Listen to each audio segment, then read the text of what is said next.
Hi guys, it is a Truth Bomb Tuesday. And the first thing I want to share with y'all is Truth Bomb Tuesday now has a YouTube channel.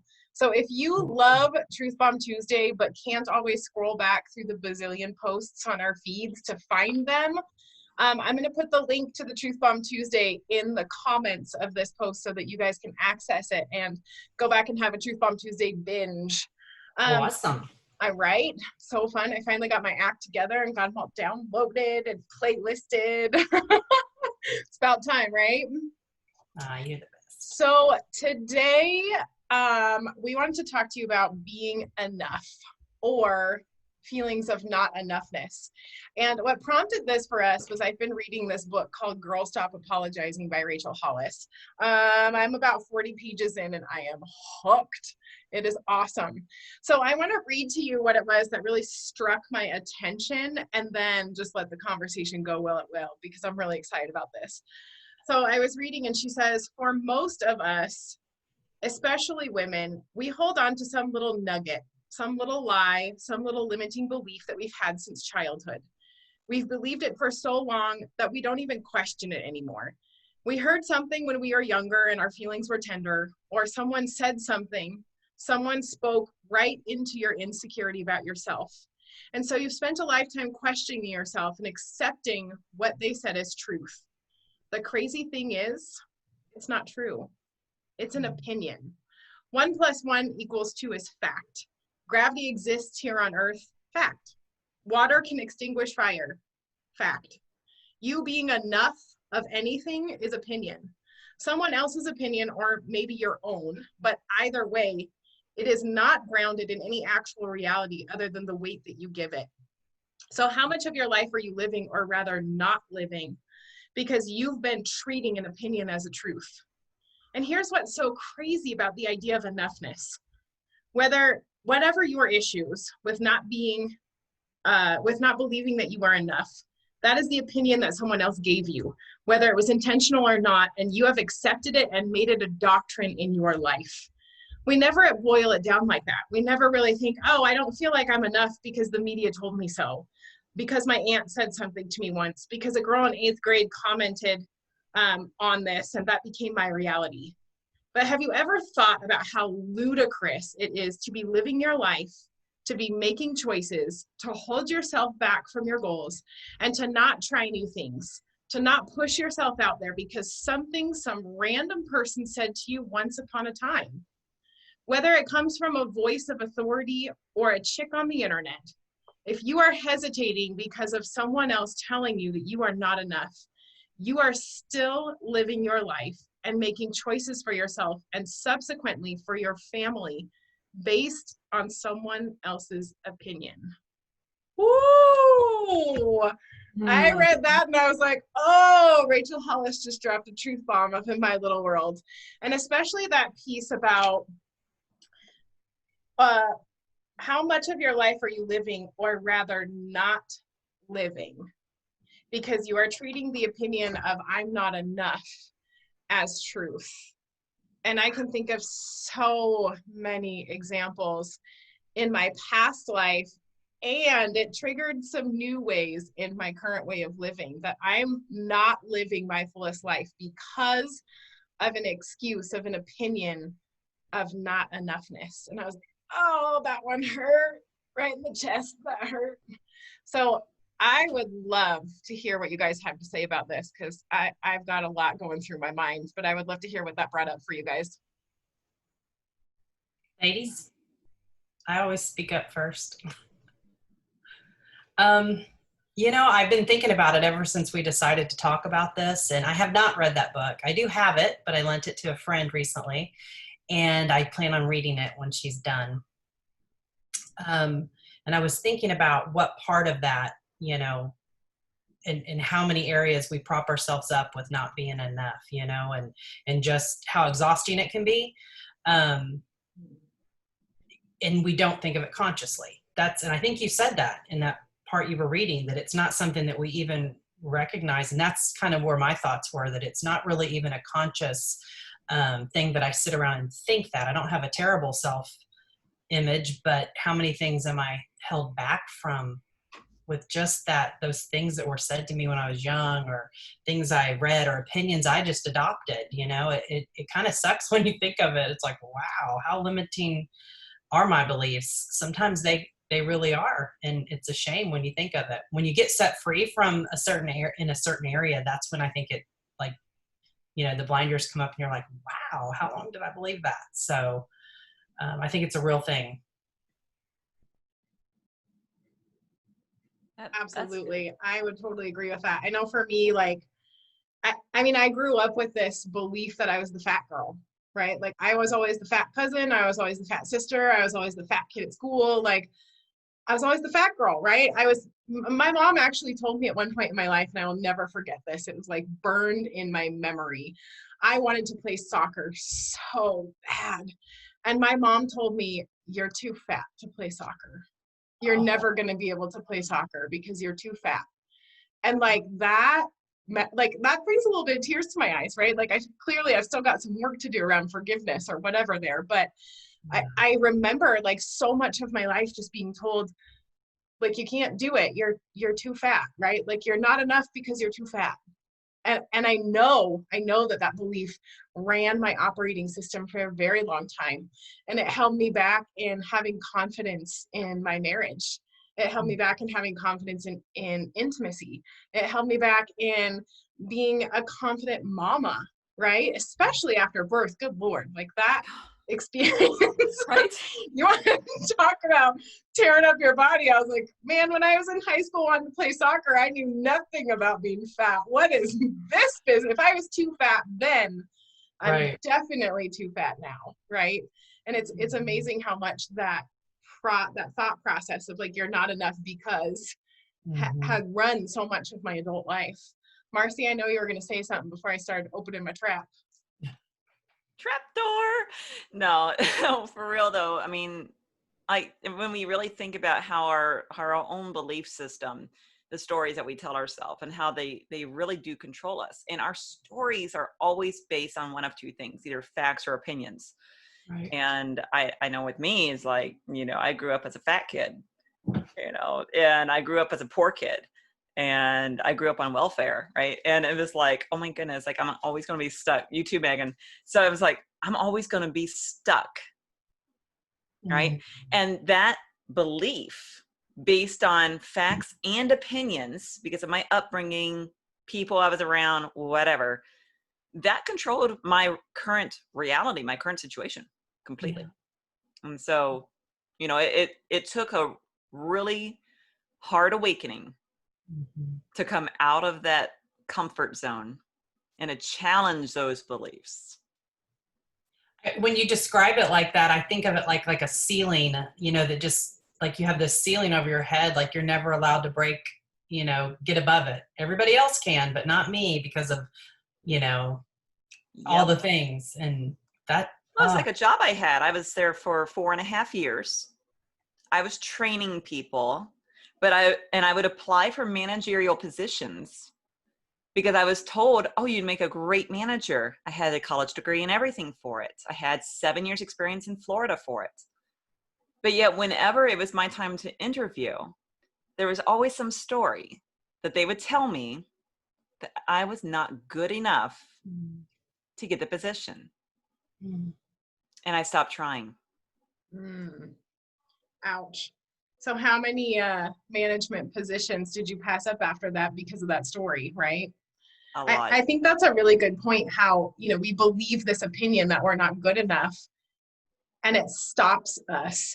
The premise of this book is about how there are dreams and there are hopes and there are desires in the hearts of every single one of us.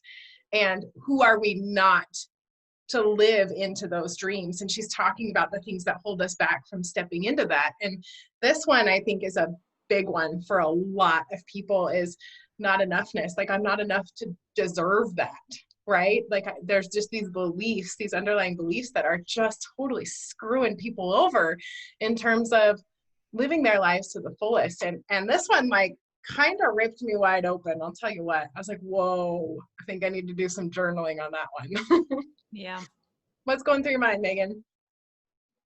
Well, my first thought about this was I think what's held me back for a long time is being blamed for things that like you don't do or don't have control over. And like, I worry about being blamed for stuff. Like whether it's me individually, my department, my family, my kid or something. And just growing up, I got blamed for a lot of stuff.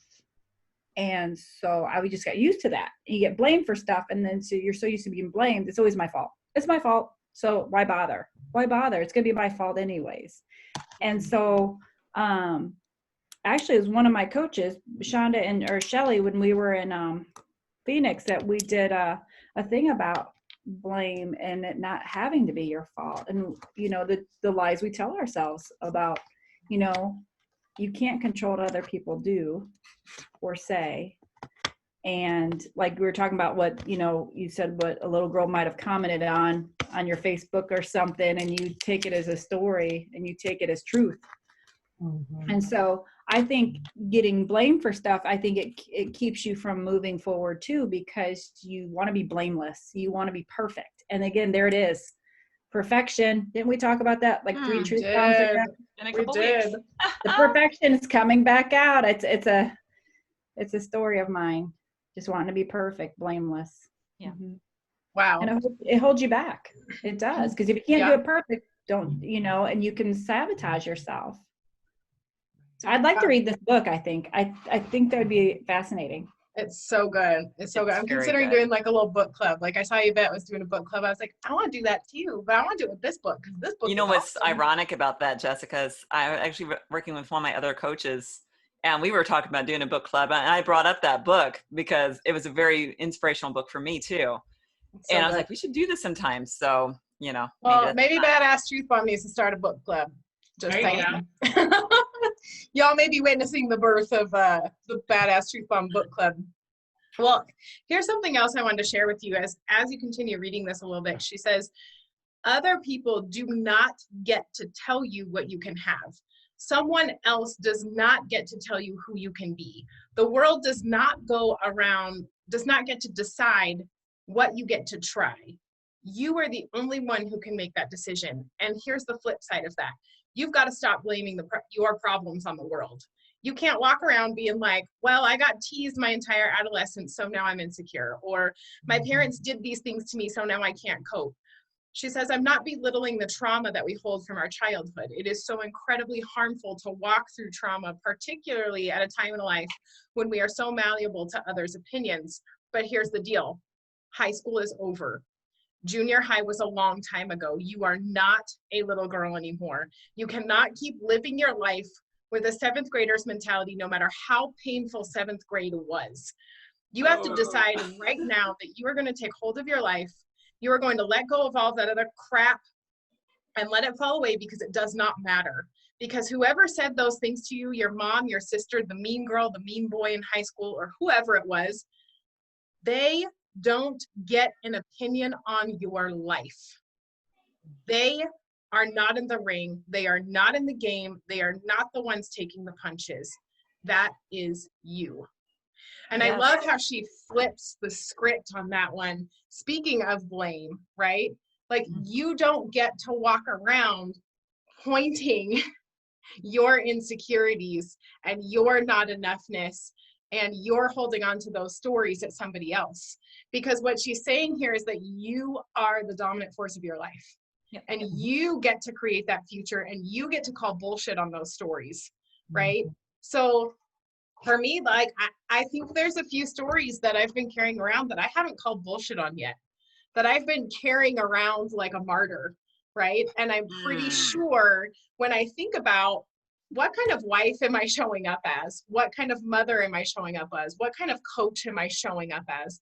What kind of woman am I showing up as when I let go of these stories? How does that change the way I show up? How does that change the way I think? How does that change the way I take ownership of my life and go freaking create what it is that's burning in my soul?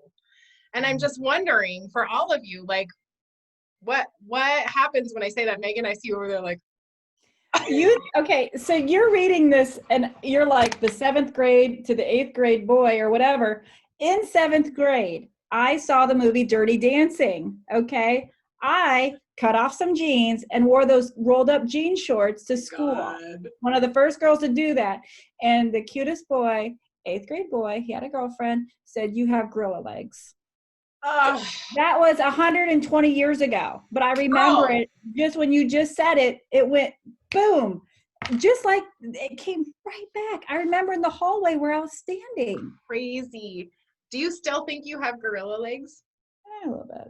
Not terrible, no, because I've lost 40 pounds and they're better. But sometimes I think it takes your mind a little bit to catch up with weight loss. Yeah. Is that a thing? And like Yep. sometimes even when you look in the mirror, Yeah. sometimes you don't see or feel. Yeah. But It's like that body dysmorphia, right? Like your thighs are measuring real skinny, but like in your mind, it's still gorilla legs. Yes. Thank you. Yeah. Oh my God. Yeah. My kids made me cotton candy. My daughter got a cotton candy maker for her birthday. I'm like, how do you have cotton candy in your house? That's for the Wow. fair. Cute.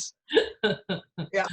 Adorable. That, Megan, your story reminded me of a situation. Okay, so this is how this came up. Like 20 years ago, I was told that I have man hands, Aw. right? And as I do have a large frame, okay? But I was teased about it. So I went around. Wait, you have a size 4 large frame? I'm gonna call bullshit right there. What the hell are you talking about? You can't have a large frame in size 4? Marcy, go journal. Go I'll journal. go journal now. But it was so funny because, like, you know, they would comment about man hands, about apparently my hands were bigger than a typical girl should have been according to their opinion. And there was girls with smaller hands, okay, not gonna lie, all right, but different bodies. So I grew up with that thinking in my head that I've got these ugly hands that no one likes. Well, then last week I was doing a video and one of my co-clients or co-coaching clients, she was like, "Marcy, you have beautiful hands. I've always meant to tell you that." And I'm just like, Oh, yeah. Wait, what? "Excuse me?" No one's Look ever at you- said that to me Look before. at your reaction to that, though. You're like, you think? Yeah. Like Yeah. you had accepted that questioned I it. have big, ugly man hands as a truth. Like that That was was my something truth. subconsciously that you probably didn't even question anymore. Right. And now all of a sudden someone's like, your hands are beautiful. You're like, huh? And that was my exact Oh. reaction because I was taken aback by it because I'm like, this is not normal. What's wrong with you? You know, that was my initial reaction. But then I started processing it. I'm like, wait a second. She sees something that I don't see. Challenge the thought that I'm having right now.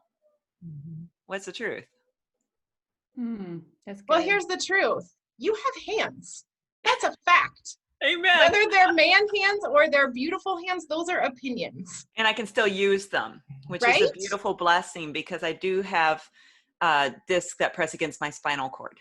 Yeah. Me being able to still use my hands is a miracle. That's I don't crazy. think people realize how bad words hurt, though. I mean, people are so easy. I mean, I know we need to not believe the opinions of others, but people will make a comment like that. Like they could just see something and be like, "Oh, I don't like No that." filter. And it's just like, you know what? Shut your mouth. How about Right. that? Shut your mouth. Why don't we do And that for a little bit? Stop that can talking. open up another topic too. You know, Yeah. reaction versus response. Mm-mm. And I you know, just- the I have people no- people have said some mean things to me and my family. I'm not even gonna lie. I can't even repeat some of the stuff I've heard. But what I know is this: I can choose on how to allow those words to affect me and my feelings and my emotions. And it's like, you know, it's a choice. And it comes down to it. The whole phrase of "I am enough," that's a choice to believe those words. Mm-hmm.